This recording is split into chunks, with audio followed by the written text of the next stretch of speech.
बच्चों, अभी कुछ देर पहले आपका 12th बोर्ड का एग्जाम प्राइम मिनिस्टर साहब ने कैंसिल किया है। कैंसिल होने के साथ ही ये क्वेश्चन अराइज करना चालू हो गया है, जिसके बारे में मैं पहले से इनफैक्ट स्पेकुलेट कर रहा था कि अगर बहुत सारे एग्ज़ाम्स के लिए एलिजिबिलिटी क्राइटेरिया नहीं बन रहा है, तो या फिर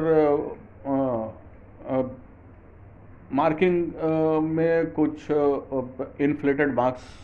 मिले तो स्कूल के द्वारा, ये सारे क्वेश्चंस और क्वेरीज मेरे दिमाग में आ रहे थे। उस कंसर्न में मैंने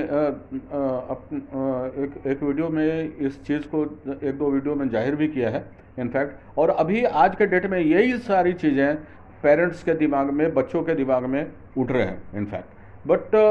बच्चों, मैं बतलाऊँ, हमारे प्राइम मिनिस्टर साहब जो हैं वो इतने अ, उनके दिल में बच्चों के लिए इतनी जगह है,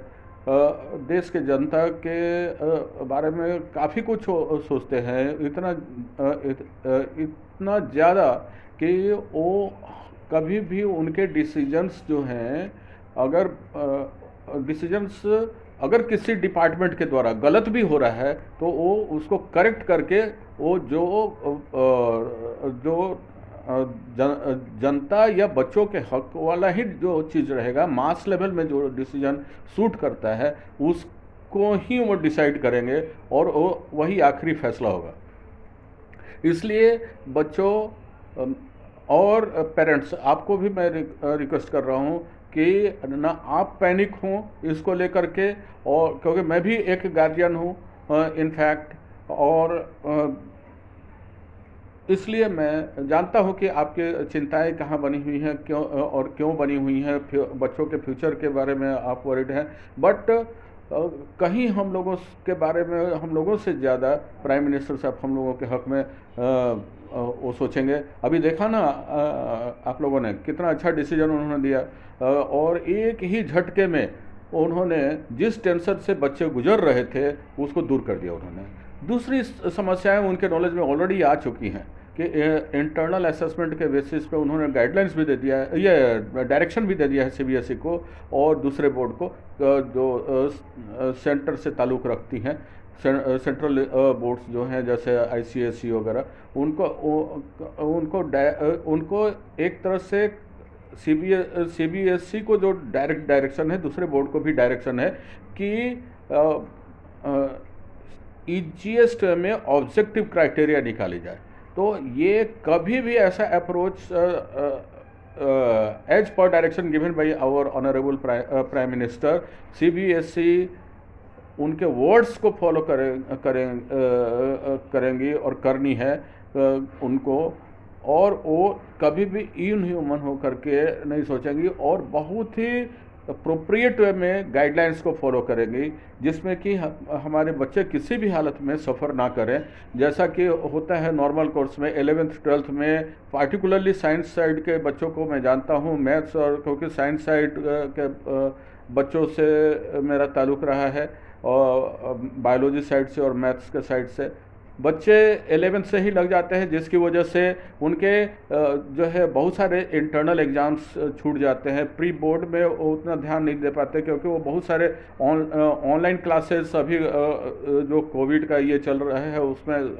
वो ज्वाइन किए हुए रहते हैं, और क्लासेस क्लास करती हैं तो वो अपीयर नहीं होते, अटेंड नहीं कर पाते, क्योंकि उनका मोटो रहता है कि भाई उस प्लेटफॉर्म को अगर हम लोग ज्वाइन करते हैं तो अब मेरा अल्टीमेट एम को अचीव करने में वो हेल्पफुल होगा, और बोर्ड का जो एग्ज़ाम है वो मैं उचित समय में उसके लिए, जब बोर्ड के एग्ज़ाम होने को रहेगा तो उस समय में उसकी भी तैयारी करके उसमें भी अच्छा कर लूँगा। जो सिंसियर बच्चे हैं उनका प्लानिंग इसी तरह से रहता है, आप लोग जानते ही हैं इस चीज़ को, बच्चे भी जानते हैं, खुद को समझते हैं, 12th में आ गए हैं, दे आर नाउ मैच्योर्ड, तो वो इस चीज़ को जानते हैं। और हाँ, होता क्या है कि ये 11th और 12th में अधिकांशतः बच्चों को 11th जो है वो अच्छे इसी में निकल जाता है कि कैसे एनालाइज किया जाए अच्छे तरीके से जो उन्होंने ऑब्जेक्टिव बनाया हुआ है इंजीनियरिंग करने का या मेडिकल करने का, तो किस प्लेटफॉर्म को पकड़े, किसको छोड़े इसमें, और कहाँ कौन सी कोचिंग संस्था है जो उनके लिए बेस्ट हो सकता है, because they are career oriented now. तो इसमें काफ़ी जज करने में भी काफ़ी समय जाता है और इस चीज़ को टीचर्स भी जानते हैं। तो ये इस चीज़ को उनको स्टडी करना चाहिए, इन सारी परिस्थितियों को, खास करके साइंस के बच्चों के लिए। मैं जानता हूँ कि इसी तरीके का कंपटीशन, जहाँ तक मेरा अनुमान है, आर्ट्स के बच्चों का और कॉमर्स के बच्चों का भी रहता होगा, और टीचर्स को ये सारी चीज़ें जो हैं वो मालूम ही होंगी इनफैक्ट। तो अभी तो ये सीबीएसई का और जो स्टेक होल्डर्स हैं और प्रिंसिपल्स, टीचर्स वगैरह वगैरह, तो भी और जो भी उनको, और इसमें शामिल पेरेंट्स ऑर्गेनाइजेशन के प्रेसिडेंट और प्रेसिडेंट या हायर अथॉरिटीज़ के जो हैं उन पेरेंट्स ऑर्गेनाइजेशंस के वैसे व्यक्तियों को भी शामिल करना चाहिए, जो कि सीबीएसई को, जो कि उनको गाइड कर सके अच्छा डिसीजन लेने में। और मैं समझता हूँ कि वो करेंगे भी, और प्राइम मिनिस्टर साहब का भी इंटरनली जो है ऐसा डायरेक्शन होगा भी अच्छा। तो उन्होंने कह ही दिया कि बेस्ट से बेस्ट आप ऑब्जेक्टिव क्राइटेरिया जो बच्चों के हक में हो, उनके भविष्य के लिए हक में वो हो ऐसा, तो वो होना निश्चित है। और मैं समझता हूँ कि